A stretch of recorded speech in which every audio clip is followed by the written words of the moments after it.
Alright everybody, welcome back, and yes, you read that right. Every top tier F-15, all the ones that have active radar homing missiles, have received some sort of buff this update. This came in two distinct flavors, but I'm going to start off with the Strike Eagles, because this is what probably most of y'all care about. This is the current top of the line for the American and Israeli tech trees, just purely because of how stupidly fast they are. But to be quite frank, for the last few patches, really, the F-15E has been struggling. It had an extremely brief time in the sun before the Eurofighter and Rafale got added, and ever since then, it's just been downhill. Currently, the US has the lowest win rates at top tier, and part of that, of course, is the fact that, American players aren't exactly the best. The American tree is one of the first that most people start, so you get a lot of very inexperienced players using it. And even when you look at Israel, which also has the Strike Eagle, while of course they were doing better than the Americans, it's still not great. And there's a couple reasons for that, but a big one is the fact that, well, the F-15E was kind of a brick. The only thing that it did well was go fast. And let's just be real, the Eurofighter can do that too. The Rafale is also very fast as well.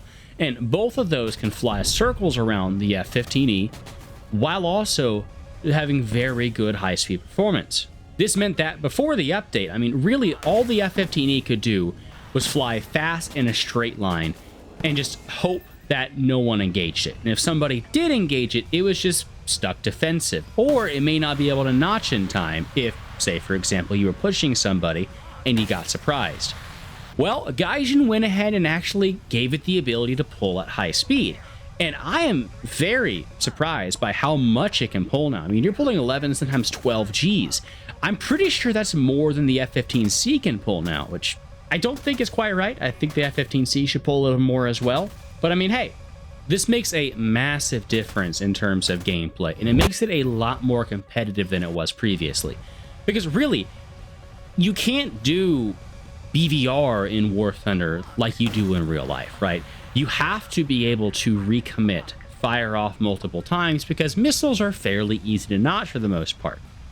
So whenever you engage somebody, unless you get lucky like I did here and the guy just flies away in basically a straight line and lets himself die, what it turns into is you shoot, they shoot. You both go into the notch, you chaff the other missile, then you turn back in, fire again, notch again, over and over again, until eventually somebody dies.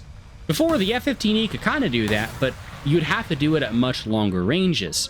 Say, for example, turn and run back towards your airfield while outrunning the missile.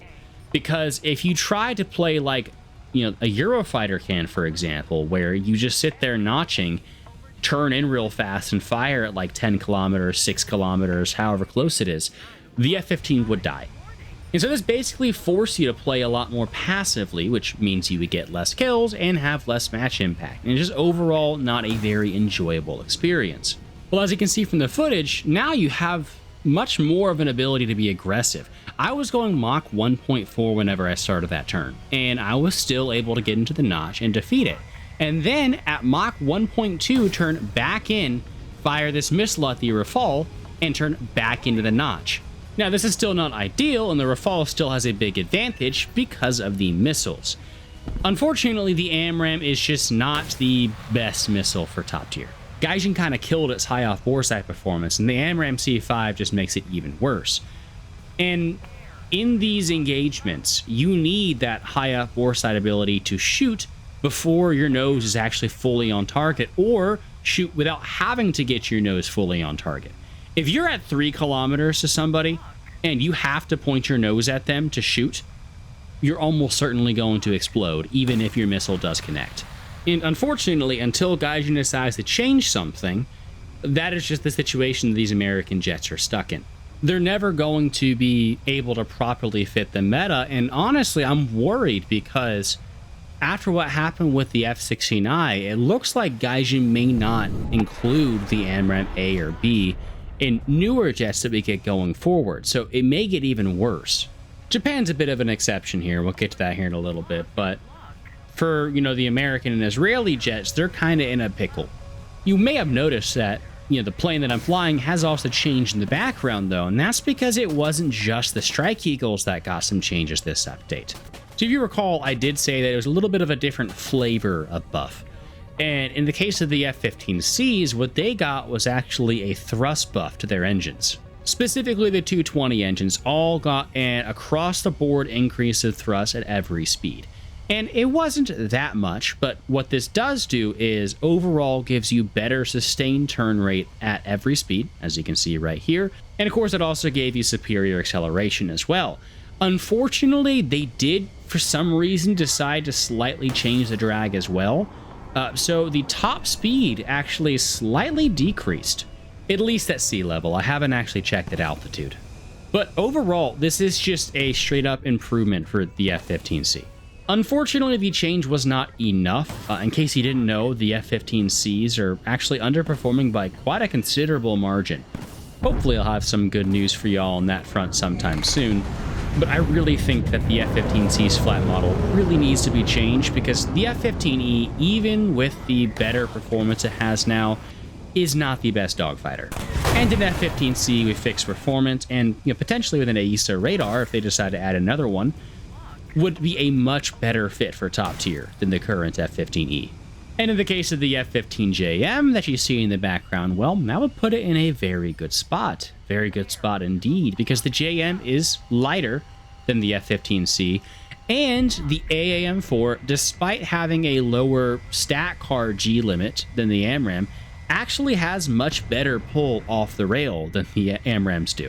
In addition to having the better IR missiles in the form of the AAM3 as well, which by the way are some absolutely incredible missiles, the JM would be in a very good spot if the flight performance of the F-15Cs got fixed. Honestly, I would argue that if that was done, potentially it could be 14.0 material. The only real thing I could think of that would keep it from there is just the radar. Mechanical scan radars are not it at top tier, and unless we get the prototype F-15JSI, Japan is kind of boned in that regard. You have the F-2, but it's limited to only 4 active radar homing missiles, and it doesn't have HMD, which, while it's not like impossible to manage, it is a bit of an inconvenience. Either way, both Japan and the US have options, the US especially. Israel is kind of the odd one out in this regard, because they didn't really do any AESA radar upgrade programs for their F-15s until very recently, and even then it was only their Strike Eagles, and I don't know if they've actually done it yet. The Israeli tree just might be cooked, but there is one area they're definitely not cooked in.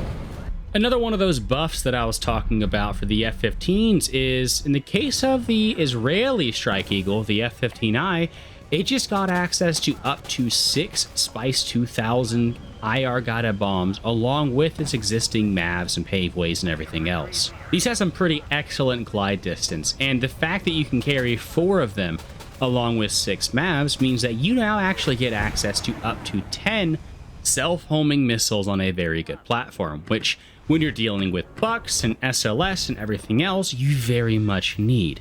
Now, of course, they will still shoot down a lot of your missiles if they're paying attention, but hey, at least you're not getting shot down as well. And there are open bug reports to get the F-15I, the Spice 1000 and Spice 250s as well, so it'll probably get some more loadouts in the future too. I hope y'all enjoyed the video though. I mean, I'm the F-15 guy. With all these buffs, I just had to make a video on it. I wanted to make a video earlier, but unfortunately I have been extremely busy with work. So this is the first time I have really gotten the chance to sit down and get footage. I hope y'all did enjoy the video though, and I'll catch y'all next time. So peace, y'all.